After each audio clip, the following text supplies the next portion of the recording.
انسان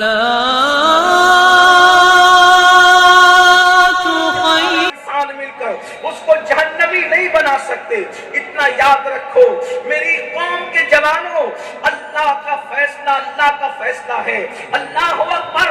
اگر نبی کے سگے بیٹے کے کرتوت اللہ کے قانون کے مطابق نہیں رہتے تو اللہ نبی کے سگے بیٹے کو بھی جہنم کا کتا بنا دیتا ہے، جہنم کا ایندھن بنا دیتا ہے. کیا خیال ہے آپ کا؟ جب نوح علیہ السلام کا بیٹا جہنم کے اندر داخل کیا جائے گا اس کے اپنے کرتوت کی بنیاد پر، جب لوط علیہ السلام کی بیوی اس کے اپنے کرتوت کی بنیاد پر جہنم کے اندر داخل کی جائے گی، اس وقت کے حالات کیا ہوں گے؟ اللہ اکبر، اللہ اکبر. نبی کا سگا چچا حضرت ابراہیم علیہ السلام جیسے پیغمبر، جلیل القدر پیغمبر کا سگا چچا آزر کی شکل میں اللہ اکبر بچھو بنا کر اس کو جہنم میں داخل کیا جائے گا. اب آپ اندازہ فرمائے جس دن اللہ کے قانون کے مطابق نبی کا چچا آزر کی شکل میں، نوح علیہ السلام کا بیٹا کنان کی شکل میں، لوط علیہ السلام کی بیوی، اللہ اکبر، جب جہنم کے اندر یہ داخل کیے جائیں گے. اور اس کا ذکر قرآن میں آ چکا، قرآن اس کو بیان کر چکا. اور قرآن میں بیان کرنے کا مقصد یہ ہے، اللہ بتا رہا ہے کہ اگر ہمارے قانون کے خلاف کوئی عمل کرے تو ہم رشتے ناطے نہیں دیکھتے، ہم قبیلے خطے نہیں دیکھتے، پھر ہمارا فیصلہ ہے. آپ مجھے بتائیں کیا قرآن مقدس کی یہ تعلیمات ہمیں پکار کر نہیں کہہ رہی ہے کہ اگر اچھا کرو گے تو اچھا پاؤ گے؟ میرے آقا نے اسی لیے فرمایا البر لا یبلا والذنب لا ینسا والدیان لا یموت اعمل ما شئت کما تدین تدان. اللہ کے رسول صلی اللہ علیہ وسلم فرماتے ہیں نیکی کبھی پرانی نہیں ہو سکتی، گناہ کبھی بھلایا نہیں جا سکتا، اور بدلہ دینے والے خدا کو کبھی موت نہیں آ سکتی. اور پھر فرمایا جیسا تم کرو گے ویسا ہی پاؤ گے. تو تم جو چاہو کرو، پھر تمہارے دل میں جو آئے وہ کرو، مگر اتنا یاد رکھنا جیسا کرو گے ویسا بھرو گے.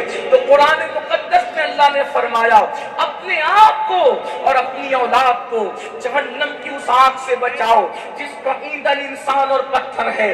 یاد رکھنا اللہ کے عذاب کو دنیا میں کوئی ایسا پیدا نہیں ہوا جو میرے اللہ کے عذاب کو برداشت کر سکے. جانتے ہیں ایک قاری قرآن نے سیدنا فاروق اعظم عمر ابن خطاب کے سامنے قرآن کی ایک آیت تلاوت کی، ان عذاب ربک لواقع ما لہ من دافع. بے شک تیرے رب کا عذاب واقع ہو کر کے رہے گا، بے شک تیرے رب کا عذاب واقع ہو کر کے رہے گا. اور جب تیرے رب کا عذاب واقع ہوگا تو دنیا کی کوئی طاقت اس عذاب کو تجھ سے دور نہ کر سکے گی. اللہ اکبر. یہ آیے کریمہ سن کر فاروق اعظم پر اللہ کا اتنا خوف اور خشیت طاری ہوئی کہ فاروق اعظم بے ہوش ہو کے زمین پہ گر پڑے. اور کم و بیش 1 مہینے تک عمر ابن خطاب بیمار رہے.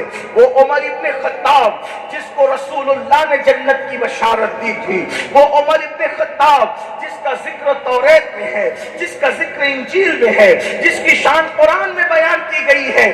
آپ مجھے بتائیں ایسے لوگ جن کو جنت کی بشارت دی جائے، وہ لوگ اللہ کے عذاب کو سن کر، خدا کی عذاب کی آیتوں کو سن کر 1 مہینے تک بیمار پڑے اور بے ہوش پڑے رہے. اللہ اکبر. اور ہمارا حال یہ ہے، وہ کون سا گناہ ہے جو اپنی زندگی میں نہیں؟ میری قوم کے جوانوں، کبھی اپنے چہرے کو آئینے کے اندر دیکھنا. اتنا خوبصورت چہرہ، اتنا حسین چہرہ اور اتنا نازک سا وجود جب یہ جہنم کے اندر گناہوں کی وجہ سے ڈالا جائے گا تو افسوس، کیا یہ ہمارا وجود اللہ اکبر خدا کے عذاب کو برداشت کر سکے گا؟ سوچو تو صحیح، کمزور کتنا ہے انسان.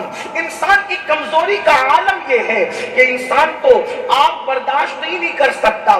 آگ تو آگ ہے، ہم ٹھنڈی برداشت کرنے کے قابل نہیں ہے. جو انسان اتنا کمزور ہو کہ وہ ٹھنڈک برداشت نہ کر سکے، جو انسان اتنا کمزور ہو کہ وہ مکھی کا ڈنک برداشت نہ کر سکے، جو انسان اتنا کمزور ہو کہ وہ مچھر کا ڈنک